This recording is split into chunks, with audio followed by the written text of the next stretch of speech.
très ravi de vous retrouver sur ma chaîne Conseil Pratique. Conseil Pratique est une plateforme conçue pour travailler avec la communauté. Vous savez, la communauté a besoin d'un certain nombre des orientations, des guides, des conseils sur le bien-être humain de l'homme. Pourquoi pas le bien-être de toute la communauté, le développement participatif. Aujourd'hui, nous allons parler des thèmes centraux et donc jeunes et initiatives privées.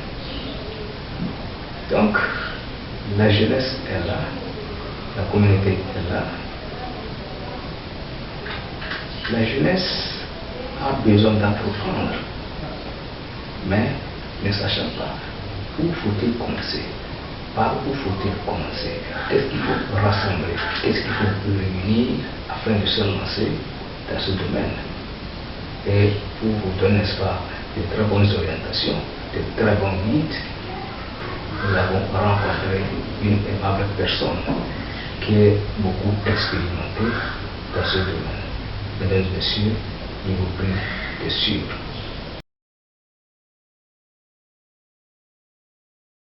La question est qu'il y a plusieurs jeunes qui portent des bagages intellectuels. Je veux dire par là, ils ont leur BPC, bac, etc., etc. Il y a d'autres qui s'intéressent au commerce. Il y a d'autres, présentement, ils se demandent qu'est-ce qu'ils vont faire. Par exemple, dans le cadre du bagage intellectuel, une fois que tu as ces papiers, la première des choses, c'est de se poser la question où je suis, dans quelle ville, dans quel quartier. La première des choses, il faut chercher à savoir qu'est-ce que je peux faire dans ce quartier-là, qu'est-ce que je peux faire dans cette ville-là. De deux, bon, est-ce que ce que je suis en train de penser à faire, ce que je suis en train d'embrasser comme activité génératrice de revenus, ce n'est pas populaire? Il y a plusieurs questions. C'est la deuxième question. Troisième question est que ce que je suis en train de penser à embrasser comme activité, donc j'ai une activité génératrice de revenus, bien sûr, est-ce qu'il n'y a pas beaucoup de conséquences par rapport aux saisons? Il y a plusieurs questions à se poser d'abord. Après cette étape, donc c'est maintenant où je dois aller pour avoir le fonds avant de pouvoir commencer. C'est pour cela que j'avais dit la fois passée, il y a le gouvernement qui lutte vraiment pour la jeunesse. À notre époque, avec CM2, tu as au niveau de CM2, niveau 6e, tu peux enseigner. Tu peux enseigner à l'école primaire, à notre époque. Mais plus le monde évolue, plus ça devient un problème dans le monde entier. Donc du coup, il doit falloir que chacun de nous sache que après mes études, après BPC, quelle direction je dois prendre? Moi, je considère que une fois qu'un jeune ou bien une fille prend son BPC, et je le conseille de prendre la direction technique. Je ne dis pas qu'aller jusqu'en seconde, avoir bac, jusqu'à aller prendre sa licence, c'est mauvais. Je ne dis pas ça. Je le dis, je le répète, je ne dis pas ça n'est pas bon, c'est bien. Je dois me prendre en charge toi garçon, aussitôt après ton BBC, dirige-toi vers la technique. Je ne suis pas en train de faire la promotion ou bien publicité d'orienter la technique. Plutôt, c'est l'expérience que j'ai vue. Étant donné que j'ai été secrétaire du lycée technique, tous les élèves qui ont fait la technique à notre époque, vraiment, j'ai vu que chacun a son métier et il se prend en charge.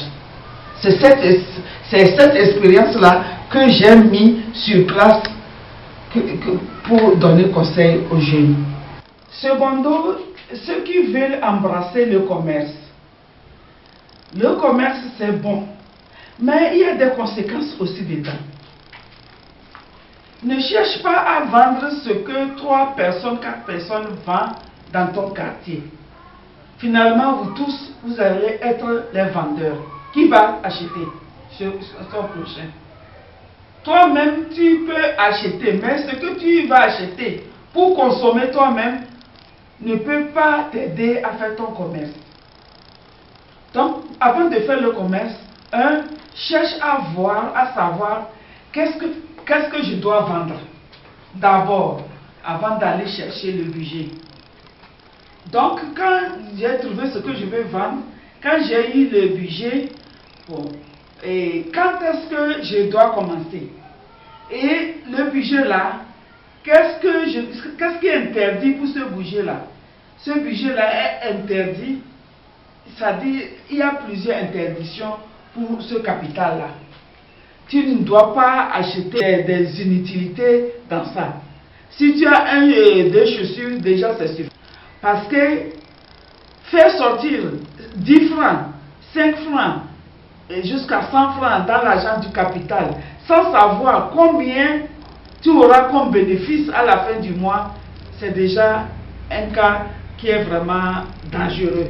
Et comme conseil est que, par exemple, moi, en tant que commerçante, j'ai commencé à vendre mes choses. Et moi je m'appelle Madame Ouassara-Webi. J'ai commencé à faire mon commerce il y a de cela une année. Je suis à côté d'une autre qui s'appelle Mariam, qui a commencé à faire son commerce il y a de cela 20 ans. Voilà qu'en venant, Mariam, elle vient en voiture. Moi, je viens avec moto. 2 ans après, moi, je vous pense aussi aller garer là où Mariam gare sa voiture. Ça ne peut pas aller. Il ne faut jamais se comparer avec quelqu'un qui a commencé 20 ans avant toi ou bien 10 ans avant toi. Donc, du coup, toute chose, ça commence par mollo mollo. Mollo mollo dans toute activité. Donc, mes chers frères et sœurs, ceux qui veulent embrasser le commerce, il ne faut jamais se comparer avec une ou bien avec celui qui a commencé avant toi. Parce que la personne a commencé avant toi, donc ça veut dire qu'il a beaucoup d'expérience. Ce que je cherche, ce que je pourrais vous conseiller de l'approcher est que quelles sont les conséquences que cette personne a eues avant d'atteindre à ce niveau.